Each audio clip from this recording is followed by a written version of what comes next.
بسم الله الرحمن الرحيم. الحمد لله والصلاة والسلام على رسول الله محمد وآله وصحبه ومن اهتدى بهداه. سلام ورحمة ومهرباني خوي پروردگار برجه بسرهم ولا اكمان دا ورزان لواني فقه قيشتين واني سهم كجاري رابردو باسي حكمي نويز نكر مان كرت كمتمان زانایان سەبارەت بە نوێژنەکەر چەند بۆچوونێکی جیاوازیان هەیە کە بۆچوونی یەکەم گوتمان هەموو زانایان و موسڵمانان یەکدەنگن لەسەرەوەی کە ئەگەر کەسێک باوەڕی بە واجبیەتی نوێژ نەبێت و نوێژ بەلایەوە ڕوکنی ئیسلامەتی نەبێت، کردن و نەکردنی بەلاوە یەکسان بێ، بێگومان ئەو کەسە کافرە و هیچ پەیوەندیەکی بە ئیسلام و موسڵمانانەوە نامێنێت. و سەبارەت بەو کەسانێک کە باوەڕیان بە واجبیەتی نوێژ هەیە بەڵام نایکەن لەبەر تەنبەڵی یا هەر هۆکارێکی دیکە، وتمان دوو بۆچوونی جیاواز هەنا. بۆچوونێکیان کە کۆمەڵێک فەرموودەمان باس کرد، بۆچوونی ئەو زانا و سەحابانە بوو و ئەو فەرموودانەی پێغەمبەرمان هێنانەوە صلی الله عليه وسلم کە نوێژنەکەر با باوەڕیشی بە واجبیەتی نوێژ هەبێت مادام نایکە بە مطلقی و بەڕەهایی، ئەو کەسەش بە کافر هەژمار دەکرێت و بە موسڵمانی نازانن. بۆچوونێکی دیکەمان هەیە کە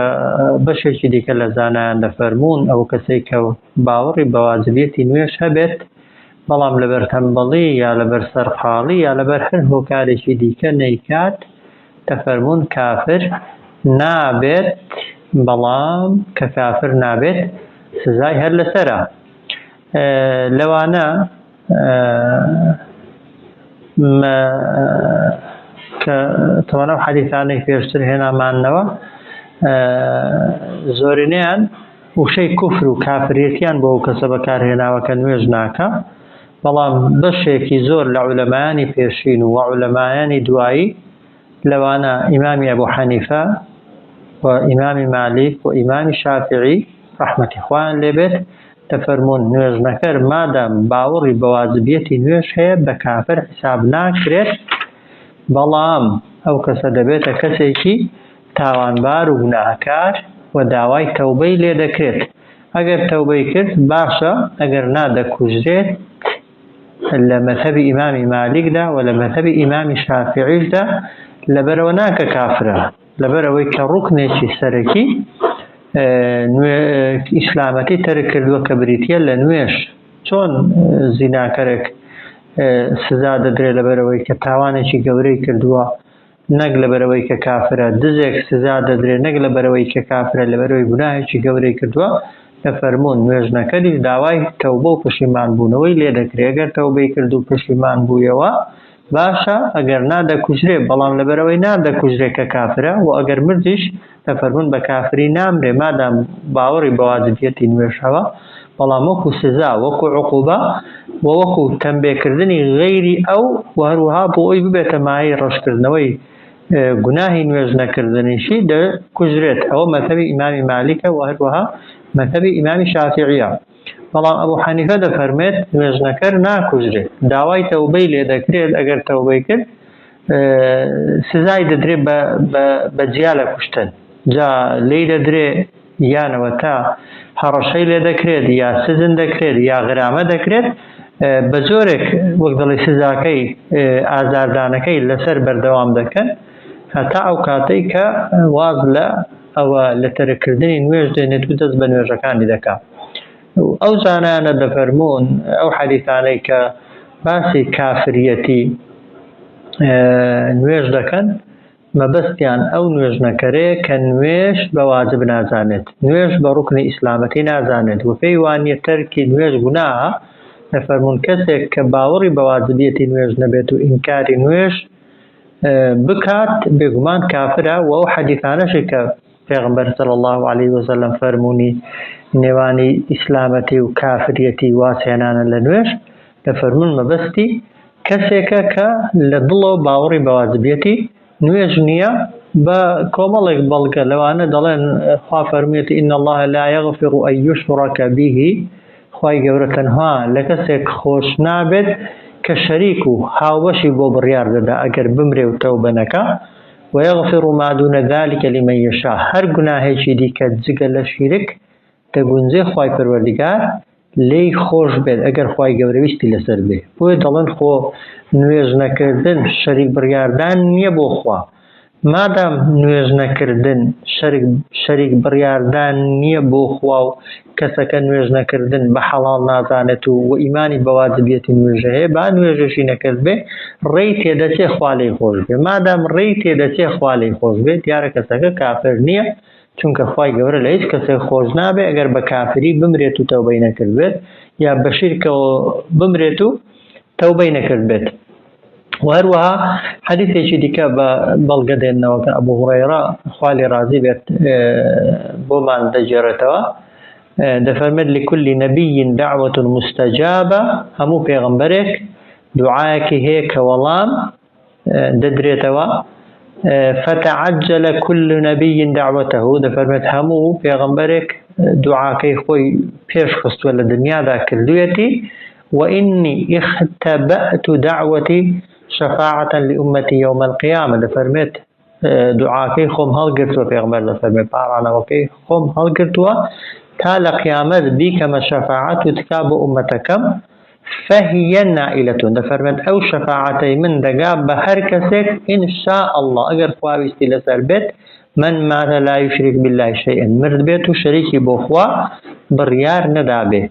ويدلن خو نويج نكردن ونويج نكر مشرك نيا مادام مشرك نیە و ڕێی تێدەچێ بەر دوعای پێغەمبەر کەوێ صلی الله عليه وسلم بەر شەفاعەتی پێغەمبەر کەوێ طبعا ئەگەر ئیمانی پێبێ جاری کە دەیڵێنەوە ئەگەر باوەڕی پێبێ بەڵام نوێژەکەی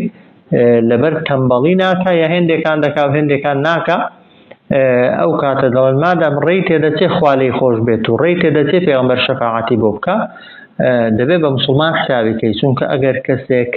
مسلمان نەبێ نا خوا لێی خۆش دەبێ و نە پێغەمبەری صلی الله عليه وسلم ڕێگای پێدەدرێت شەفاعەتی بۆ بکە و حەدیثێکی دیکەی پێغەمبەر صلی الله عليه وسلم بەدەلیل دێنەوە کە دەفەرمێ أسعد الناس بشفاعتي من قال لا إله إلا الله خالصا من قلبه بەختەوەرترینی خەڵکی بە شەفاعەتی من لە ڕۆژی دواییدا ئەو کەسەیە کە لا إله إلا الله گوتووە بەڵام خالصا من قلبه لە دڵێکی خاوێنەوە بە دڵسۆزی گوتوێتی کە گوتوێتی هیچ خوایەکی دیکە هیچ پەرستراوێکی دیکە لە دڵیدا نەبووە جگە لە ئەڵڵا جا دەڵێن خۆ ئەو کەسەی کە نوێژێ ناکا بەڵام نوێژ بە واجب دەزانێ حتمەن مادام مسلمانە و خۆی بە مسلمان پیشان دەدا لا إله إلا الله گوتووە کە لا إله إلا الله گوتوێ ئێمە لەناو دڵی دانین تا خوا بەڕاستی گوتووە یا بەڕاستی نەیگوتووە بە ئیخلاسەوە گوتوویاتی یا بە ئیخلاسەوە نەیگوتووە بەڕاستی گوتوێت یا بەڕاستی نەیگوتووە بۆیە ئیمامی شافعی و ئیمامی مالک و ئیمامی ئەبوو حەنیفە بۆ کۆمەڵە دەلیلە دەڵێن ئەو کەسەی کە نوێژێ ناکات ئەگەر باوەڕی بە واجبیەتی نوێژێ هەبێت و هۆکاری نەکردنەکەی ئینکاری کردن و باوەڕ پێنەبوون نەبێ بەڵکو تەمبەڵی بێت یان بە حسابی خۆی مەشغەڵەت بێت کە هەرچەند ئەوانە عوزر نین بەڵام مادام بە واجبی دەزانێت نوێژەکەی و خۆی بە گوناهبار دەزانێت کاتێک نوێژێ ناکا ئەو کاتە دەڵێن بە مسلمانی حساب دەکەین بەڵام کە بە مسلمانیشمان حساب کرد سزای لەسەرە وەکو گوتمان لە مەذهەبی ئیمامی شافعی و ئیمامی مالکدا کەسی نوێژ نەکەر ئەگەر بە مسلمانیش حساب بکرێت و باوەڕی بە واجبیەتی نوێژش هەبێ یا دەبێت نوێژێ بکە یا دەبێت بکوژرێ بەڵام لە مەذهەبی و لە مەذهەبی ئەبوو حەنیفەشدا کە نەرمترین مەذهەبە سەبارەت بە نوێژ نەکەری دەفەرمێت ئەو کەسەی نوێژێ ناکا و باوەڕی بە واجبیەتی نوێژە هەیە کەسەکە گوناهێکی گەورەی کردووە یەکێک لە کەبائیرەکانی کردووە بەڵێ نایکوژین بەڵام سزای دەدەین سزنی دەکەین هەتا ئەو کاتەی ناچار دەبێت یا دەبێت خۆی بە مسلمان نەزانێ یا ئەگەر خۆی بە مسلمان بزانی دەبێت کەسەکە نوێژێ بکە ناکرێت ئینسان خۆی بە مسلمان بزانێت و خۆی لەسەر ئیسلام حساب کات و کەسی نوێژ نەکەر بێت دەڵێن جارێکیان ئیمامی شافعی و ئیمامی ئەحمەد کە معلومە لە مەذهەبی ئیمامی ئەحمەددا نوێژ نەکەر بە هەر بیانوێک بێت باوەڕی پێ بێ یا پێ نەبێ کافرە ولا مذهبي إمام الشافعي لا دفرمي أجر باوري في بيتونيكا كافر نابه زاد فرمون ذلك إمام الشافعي دي أي أحمد أي إمام أحمد أتو في دواء كسي نوزنكر كافرة وتبله فرموي أجر كافر بيت بسيدة بيت مسلمان إمام أحمد فرموي بقوتني لا إله إلا الله محمد رسول الله أجر لا إله إلا الله محمد رسول الله قلت فرموي دي أو نوزنكري خوتو بكافري دزاني لا إله إلا الله محمد رسول الله هر قتوا أي بسيدة كيو بمسلمان فرموي بويك لا إله إلا الله بليتوا ونوێژە کەش بکە خۆ فەرمووی ئەی چۆن دەکرێت کەسەکە ئەگەر بە لا إله إلا الله محمد رسول الله ببێتە مسلمان ئەو کاتە کە بوو بە مسلمان ئەو جار ئەگەر نوێژی کرد نوێژەکەی قبوڵە خۆ ئەگەر کەسێکیش بەبێ گوتنی لا إله إلا الله نوێژە بکە بێگومان نوێژە بکە نوێژەکەشی هەر بە کەڵک نایە وێ دەفەرمون ئیمامی ئەحمەد بێدەنگ بوو کاتا بو اوي بيت اگر نوێژنەکەرێک لا اله الا الله محمد رسول الله بڵێت بێگومان ناچاری بە مسلمان حسابیکەی ئەگەر بە مسلمان حسابت کرد ئەو کاتە کە نوێژی ناکە طبعا وەکو ئیمام شافعی دەفەرمێت بە خودی نوێژ نەکردنەکەی مادام ئینکاری لا اله الا الله محمد رسول الله واجبیەتەکەی ناکا بە کافر حساب ناکرێت چونکە ئەگەر بە کافر حسابیکەی بێگومان ئەو کاتە هیچ چاکەیەکی دیکەشی لێ قبوڵ ناکرێت بە نوێژیشەوە چونکە خوای گەورە نوێژی کەسی بێ باوەڕشی قبوڵ نییە و ئیمامی شەوکانی دەفەرمێت ئەو فەرمودانەی کە بە سەراحەت و بەڕاشکاوی باسی کافریەتی نوێژنەکەر دەکەن دەفەرمێت پێویستی بە تەویل و وەک دەڵێ تەفسیرکردنی جۆرا جۆر نییە بیان و بۆ نوێژنەکەرەکان بێنینەوە بەڵام ڕێتە دەچی بڵێین ئەو فەرمودانەی کە باسی کوفری نوێژنەکەری دەکەن مەبەستی ئەو کوفرە نەبێت کە ئینسان پێی لە دین دەردەچێ چونکە کوفر وەکو شیرک جۆری هەیە چۆن شیرکی گەورەمان هەیە کە بە یەکجاری ئینسانی لە دین دەردەکات و کەسەکە هیچ پەیوەندیشی بە ئیسلام و مسلمانانەوە نامێنێ بە هەمان شێوەش کوفری گەورەمان هەیە کە ئینسان بە تەواوی لە دین دەردەکات و هەروەها کوفری بچووکیشمان هەیە کە ئینسان دەکاتە خاوەنی گوناهی گەورە و ئەو کەسە شایستەی ئەوەیە خوا سزایدا خوا عوقوبەیدا بەڵام ڕێشی تێدەسێ خوا لێی خۆش بێت بەهۆی شەفاعەتی کەسێک یا بەهۆی یەکێک لە کردارە چاکەکانی بۆیە دەفەرمێت دەکرێت ئەو کەسەی کە نوێژێ ناکات و باوەڕشی بە واجبیەتی نوێژ نییە بڵێن کافرە و کوفرەکەشی کوفرێکی گەورەیە بێگومان طبعا ئەوە تەوافق و طبعا وەک دەڵێ لێکتر نزیک خستنەوە و بەیەکەوە گونجاندنی فەرمودەکانە و ئەو کەسەشی کە باوەڕی بە واجبیەتی نوێژ هەیە و ئەگەر نوێژی نەکرد خۆی بە تاوانبار دەزانێت بەڵام لەبەر تەنبەڵی و تەوەزەلی نوێژێ ناکە بێگومان ئەو کەسە دەکرێت بڵێین کوفری گەورەی نییە بەڵام کوفری بچووکی هەیە و ئەو حەدیثانەشی پێغەمبەر صلی الله عليه وسلم کە باسی کوفر دەکەن دەکرێت مەبەستی کوفری بچووک بێ بۆ ئەو کەسەی کە بە تەنبەڵی نوێژە ناکە بۆ ئەو کەسەی کە باوەڕی پێ نییە کوفری گەورەیە بەڵام بۆ ئەو کەسەی کە باوەڕی پێێتی کوفری بچووکە لە هەموو حاڵەتەکاندا نوێژ نەکەر بە بێگومانی تەوان حکمەکەی و سزاکەی زۆر سەختە و ئینسان ئەگەر کافریش نەبێت لە کوفر نزیکی دەکاتەوە ئەگەر کوفری گەورەش نەبێ بێگومان کوفری بچووکە و ئەگەر هەر کوفریش نەبێت گوناهی گەورەش بێت ئینسانی نوێژنەکەر بێگومان مەسیرەکەی سەرنجامەکەی جەهەنەمە چونکە نوێژنەکردن هۆکاری سەرەکی چوونە جەهەنەمە خوای پەروەردیگار پەناماندا و سەبارەت بەو کەسانەشی کە تەوان هێندێک نوێژان دەکەن و هێندێک نوێژان ناکەن یعنی دەیکا بەڵام بە بەردەوامی نایکا دەیکا بەڵام هەمووان نایکا دەیکا بەڵام لە کاتی خۆیدا نایکا یان نوێژان دەسوێنێ بێگومان ئەو جۆرە کەسانەش هەر تاوانبارن هەر گوناهکارن بەڵام ناکرێ بەو جۆرە کەسانە بڵێن کافرە ئەگەر کافر بێت هیچ نوێژێکی ناکا، یا هەیە نوێژە ناکا بەڵام ڕەمەزانان بە ڕۆژوو دەبێت، نوێژە ناکا بەڵام ڕەمەزانان نوێژان دەکات، هێندێک نوێژان دەکات و هێندێک نوێژان ناکا. بێگومان ئەوە کە هێندێک جار دەیکات و هێندێک لە عیبادەتەکان دەکات و دروشمە دینیەکانی لێ دەبیندرێت، وەکو گوتنی شەهادە و لا ئیلاهە ئیلا الله و خۆی بە کەسێکی مسلمان و پابەند پیشان دەدا، ئێمە لەسەرمانە حکم بە ظاهیر بکەین. ئەو جۆرە کەسانە حکمی کافریەتیان بەسەردا نادرێ و هیچ پێویستیش نییە بەڕاستی ئێمە حکمی کافریەتی بەسەر خەڵکی دابدەین و تەکفیری خەڵکی بکەین. مەسەلەی تەکفیرکردن و کافرکردن ئیشی ئێمە نییە، ئیشی خوای پەروەردیگارە. ئێمە بە شێوەیەکی ڕەها بۆ بە شێوەیەکی گشتگیر باس دەکەین، باسی عولەماش دەکەین و عولەمایانیش ناوی کەسیان نەهێناوە، دەفەرمێن ئەو کەسەی نوێژێ ناکات و باوەڕی بە واجبیەتی نوێژ نییە، هەر کەسێکە کافرە. ئەوە بێگومان و دەبێت لە دڵیشەوە ئەو جۆرە کەسانە بە کافر بزانین. سەبارەت بەو کەسانەی کە باوەڕیان بە واجبیەتی نوێژ هەیە بەڵام لەبەر تەنبەڵی نایکەن، احتیاط وایە، چاک وایە ئێمە وەکو خۆمان خۆ بە دوور بگرین لە تەکفیرکردنیان و بە کافردانانیان. ئەوە یەک. بەڵام دەبێ هەمیشە ئاگامان لێی بێ، نسحەتیان کەین، ئامۆژگاریان کەین، ئەو هەڕەشانەیان بۆ بخوێنینەوە کە سەبارەت بە نوێژنەکەری لە قورئاندا باس کراون و ئەو فەرمودانەی کە پێغەمبەری خوا صلی الله علیه وسلم باسی نوێژنەکەری کردووە، تاوانی نوێژنەکردنی کردووە، دەبێ هەمیشە بۆیان باسکەین و دەبێ بەبێ گومانیش مامەڵەمان لەگەڵ کەسە نوێژنەکەرەکان جیاواز بێ لەگەڵ مامەڵە لەگەڵ کەسێکی نوێژکەر.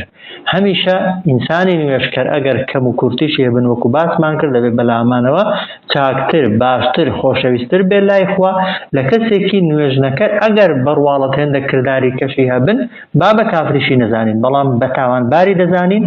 و پێویستە یارمەتی دەری نەبین و هاندەری نەبین و تەئیدی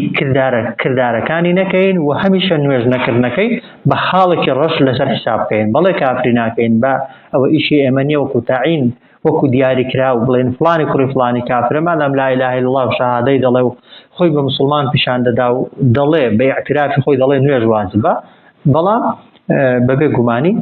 کەسی نوێژنەکەر تەنانەت ئەو کەسێک کە لە پێنجان یەکێکیش ناکا، ئەوەی کە لە هەفتەی نوێژێکیشی دەچێت، ئەوەی لە مانگێ نوێژێکیشی دەچێت، علامەتی لەسەرە و تاوانبار و گوناهبارێکی گەورەیە. بۆیە نوێژنەکردن بە هیچ جۆرێک بۆ ئینسانی مسلمان نەگونجاوە و نەشیاوە و نابێ ئینسانی مسلمان ڕێگە بە خۆ بدا نوێژەکان نەکا، نەگنیان کات لە کاتی خۆیاندا نابێت دوایان خا و نابێ بە هیچ شێوەیەکیش کەم تەرخەمیان تێدا بکە. بابەتێکی دیکە سەبارەت بە نوێژ ئەوەیە کە نوێژ لەسەر چێ واجبە یان نوێژی چێ قبوڵە. ئەو کەسەی کە نوێژی لەسەر واجبن دەبێت کۆمەڵێک مەرجی تێدا بن. یەکەمیان دەبێت کەسەکە مسلمان بێ، ئینسان هەتا نەبێتە مسلمان طبعا نوێژی قبول نییە، بەسیش دەبێتە مسلمان بە گوتنی ئەشهد أن لا إله إلا الله و ئەشهد أن محمد رسول الله. ئەوە یەک. کەواتە کەسێک شەهادەی نەهێنا بێت یا لە ئیمانبوون بەخوا خەلەلی هەبێت و کێشەی هەبێت، لە ناخەوە شەریک و هاوبەشی بۆ خوا بڕیاردا بێت، یان نەوعێک لە ئیلحاد و بێدینی لە مێشکیدا بێت، ڕەدی دین بکاتەوە یا بەشێک لە دین بکاتەوە، یان ئینکاری پێغەمبەرایەتی پێغەمبەر بکە صلی الله علیه وسلم، یا گومانی لە قیامەت و لە زیندووبوونەوە لە هەر بابەتێکی عەقیدەیدا هەبێ، نوێژش بکە، نوێژەکەی فلسێکی قەڵب ناهێنێ. ئەو کەسەی نوێژە دەکات دەبێت مسلمان بێت، بەو معنای شەهادەی گوتبێت و بەخوایەتی خوا و پێغەمبەرایەتی محەممەد صلی الله علیه وسلم هەر شەش ڕوکنەکانی ئیمانی تەواو لە دڵەوە دەبێت باوەڕ پێی بێ و لە بەرامبەریدا قەلەقی نەبێ. ئەوجار نوێژەکەی بە قەڵق دێک کە بەداخەوە زۆر نوێژکەرمانانە لە نوێژکردندا زۆر مەزبوطن، بەڵام لە بابەتە عەقیدەیەکاندا لە بیر و باوەڕ و خۆیەکلاکردنەوە بۆ خوا و لە ناسینی خوا و لە ئیمانبوون بە قیامەت و بە تایبەت بە قەدەر و بە شەریعەت و پەیامی ئیسلام ئشکالات و گومانیان هەیە. بێگومان نوێژی ئەو جۆرە کەسانە قبول نییە، چونکە مەرجی قبولبوونی نوێژ بریتێ لە مسلمانەتی. بەچی دەوی بە مسلمان وەکو گوتم بە گوتنی لا إله إلا الله، بەڵام بە مەعنا فراوانەکەی و هەموو ڕوکنەکانی ئیسلام ئیمانت دەبێت لە ناخدا تەستان دەبێت. خاڵێکی دیکە دەبێت کەسەکە عاقڵ بێت، طبعا شێت نوێژی لەسەر نییە و گوناهباریش نابێ ئەگەر نەیکا، دەبێت کەسەکە باڵغ بێت، باڵغ بێت طبعا منداڵ نوێژی لەسەر نییە وەکو پێغەمبەر دەفەرمێ صلی الله عليه وسلم رفع القلم عن ثلاث قەڵەمی گوناه نووسین لەسەر 3 کەس هەڵگیراوە عن النائم حتى يستيقظ نووستو هەتا بەخەبەر دێ وعن الصبي حتى يحتلم منداڵ هەتا بلوغی دەبێ وشێت هەتا ژیر دەبێتەوە گومانی تێدا نییە طبعا ئەو کەسەی کە کافرە نوێژێ بشکا بە کەڵک نایە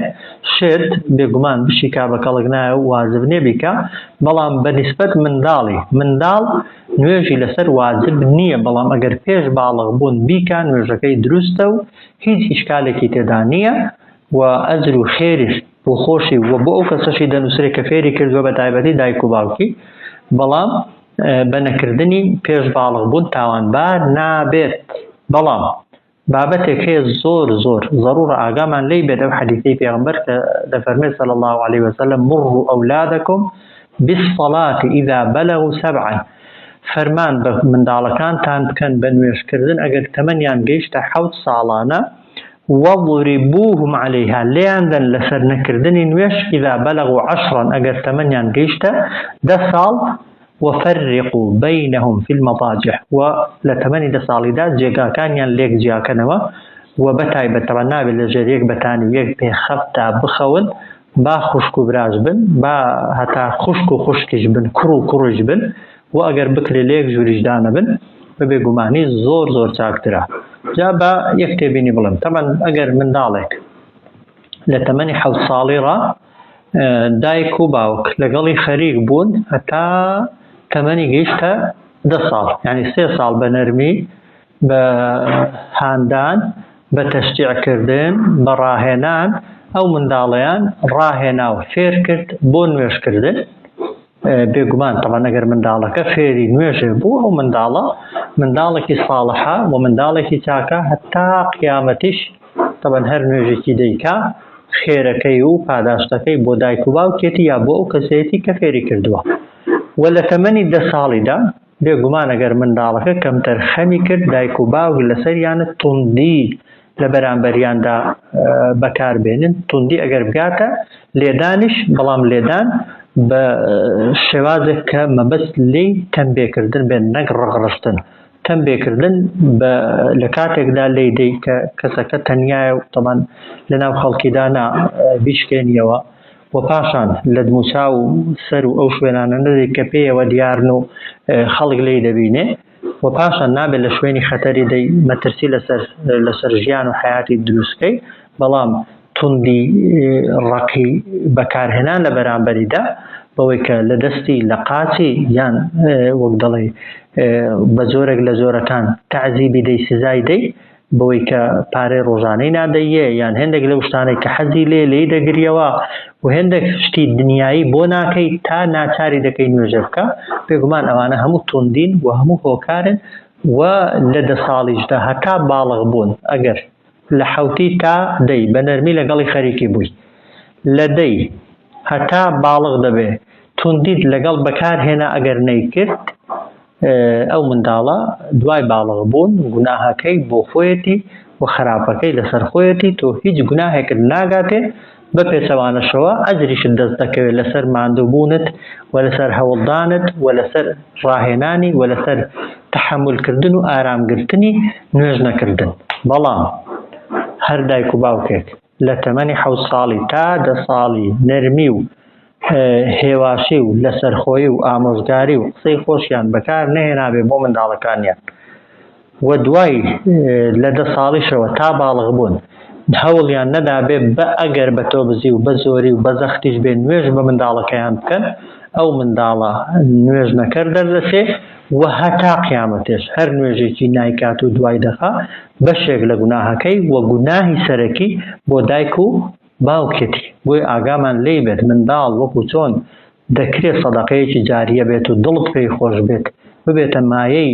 ڕۆشنایی چاوەکانت لە دنیا و لە قیامەت بۆ ببێتە شەفاعەتکار و تکاکارت لە قیامەت و دەکرێت بەهۆی منداڵەکەتەوە لە خۆت زۆرتر ئەجر و خێرت دەستکەوێت کە داک و بابی واهەیە لەوانەیە بۆ خۆی زۆر چاک نەبێ و چاکەکار نەبێت بەڵام هێندە دڵسۆزە بۆ منداڵەکانی منداڵی ساڵح و منداڵی چاکتر لە خۆی دوای خۆی دروست دەکا بەهۆی منداڵەکانیەوە زۆر جار لە کردارەکانی خۆی زیاتر لەوانەیە خێری بۆ بێت. بەڵام بەعەکسیشەوە ئێمە زۆری نەمان ئامادەین هەرچی شتی دنیایی هەیە بۆ منداڵەکانمان بیکەین، هەرچی وەسائلی مادی هەیە ئامادەی بۆ منداڵەکانت دابینیکەی، حەز ناکەی منداڵەکەت گەرمای ببێ، حەز ناکەی سەرمای ببێ، ئامادەی بۆی گەرمیکەیەوە هەموو شتێک بەکاربێنی، ئامادەی بۆی فێنکیکەیەوە لە هاویناندا هەموو شتێکی بۆ بەکاربێنی. بەڵام دایک و باوکی وا هەیە دڵی نایە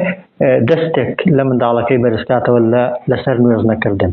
دڵی نایە چاوێکی لێ سوورکاتەوە پێی وایە توندی و ڕقیە کە نازانێ ئەو توندی و ڕقیەی کە دەینوێنی لە بەرامبەر منداڵەکەتدا بۆ منداڵەکەتە یان بەیانیان بە تایبەتی کە منداڵەکەت جاری وایە گەیشتۆتە 10 ساڵی و هەیە گەیشتۆتە تەمەنی باڵغ بۆن 20 ساڵ و 30 ساڵیشمان هەن ئێستا لە ماڵەکاندا دایک و باوک دڵیان نایە تەقە لە دەرگاکەشی بێنن تا خەبەری نەبێتەوە، دڵیان نایە بانگیشی کەن بە نەرمی. ئێمە ناڵێن بڕۆ بیکوشە و لێیدا، ئەگەر هێندە ئازای ئەگەر هێندە کارامەی دەی لە تەمەنی 7 ساڵیدا منداڵ پڕەیەکی سپیە، هێندە لوتفت خۆش بێ، هێندە قسەت نەرم بێ، هێندە مامەڵە جوان بە لەگەڵیدا بە خۆشفێریکە، بە نمونەیەکی جوان نوێژی لەکن جوان کە، نوێژکەرەکانی لەکن جوان کە، لەگەڵ خۆت بی بە ڕای بێنە با پێویستی بەلێدان نەبێ. بەڵام ئەگەر سۆزت هەیە بۆ دنیای دڵت نایە پەنجەیەکی لێ بەرزکەیەوە، دڵت نایە دەستێکی لێوەشێنی، دڵت نایە خەوێکی لێ تێک دەی ئەو کاتە بێنە پێشچاوی خۆت کە منداڵەکەت لە پێشچاوی خۆت دەسووتێ و دەخرێتە جەهەنەم کە لەوانەیە خۆشمان لەگەڵی بڕۆین. ئەگەر کەم تەرخەم بووبین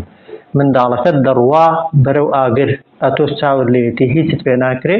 و تەنانەت ئەو سۆز و میهرەبانیەش کە هاتە لە بەرامبەریدا لێرە خوای گەورە ئەگەر خوا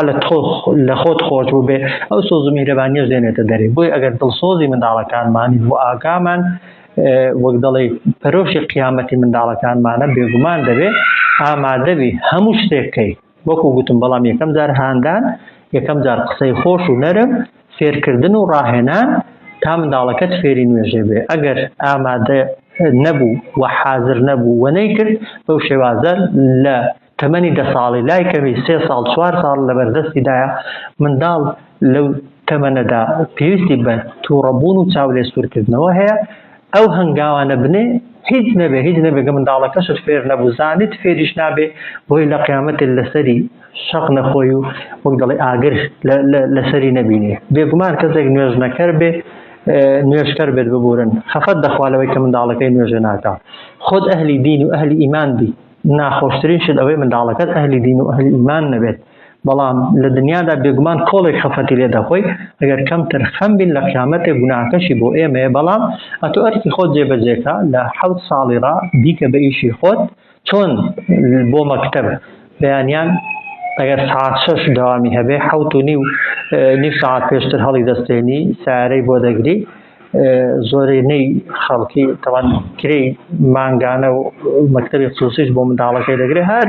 لە پێناوی مستەقبەلێکی دنیایی کە هیچ ناهێنێ. ئەو دێتەوە منداڵەکەت لە مەکتەبێ هەر لە ئەوەی خوێندوێتی پیت بە پیت و حرف بە حرف لەگەڵی پێدادەی بۆی لای مامۆستاکەی تۆزێک سەر بەرز بێت و تۆزێک دەرەجە بێنێت و تۆزێک خۆتی پێ هەڵکێشی. بەڕاستی جێگای پرسیارە ئەوەندەی کە خەمی وەک دەڵێ دەرچوونی منداڵێکمانە لە مەکتەب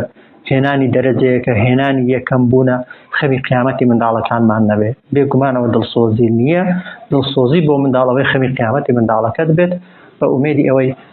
هەموو لایەکمان خوای گەورە وا لێ بکات کە خۆمان و ئاگامان لە دەوروبەر و کەس و کاریشمان بێت. بەڵێ لەوانەیە هەڵستاندن و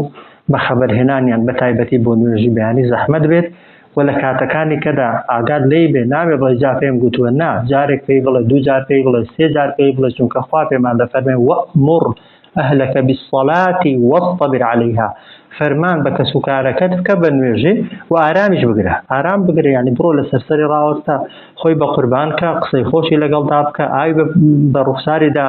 بپڕژێنە لەگەڵی هەستە لەگەڵی بڕۆ لە کنی ڕاوەستە. ئەوانەش هەر ئەجرن هەر پاداشتن جگەلەوەی کە ئەرکن ئەرکی خۆتن جێبەجێیان دەکەی و گوناهە لە کۆڵ خۆتی دەکەیەوە ئەجر و پاداشتی زۆری شت دەست دەکەوێت بە ئومێدی ئەوەی خوای پەروەردگار خوامان لێ بکات عەبدێکی ساڵح و بەندەیەکی چاکە کار بین بەتایبەت لە نوێژەکانماندا کەمتر خەم نەبین. صلی الله على سيدنا محمد وعلى آله وصحبه أجمعين.